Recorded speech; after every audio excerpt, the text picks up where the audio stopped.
আমরা সবসময় একটা কথা মনে রাখতে হবে, আল্লাহ রাব্বুল আলামিন বলেছেন স্থল ভাগে এবং পানিও ভাগে, যত বিপদ আপদ মুসিবত আমাদের হাতের কামাই।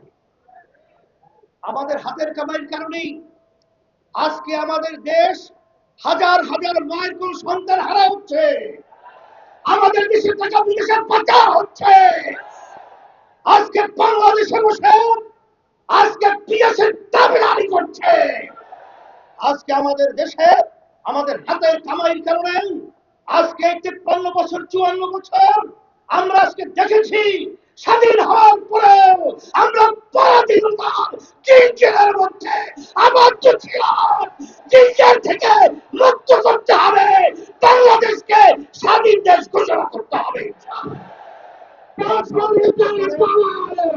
সকলকে উদাত্ত আহ্বান জানাচ্ছি। আজকে আমরা আমাদের আজকে প্রতিজ্ঞাবদ্ধ হত, আজকে আমরা সবাই একত্রিত এক গলায় আওয়াজ তুলতে হবে, চাঁদাবাজদের জায়গা বাংলার জমিনে হবে না, খুনিদের জায়গা বাংলার জমিনে হবে না, মানবতা বিরোধীদের জায়গা বাংলার জমিনে হবে না। ইনশাআল্লাহ আশাবাদ ব্যক্ত করে সকল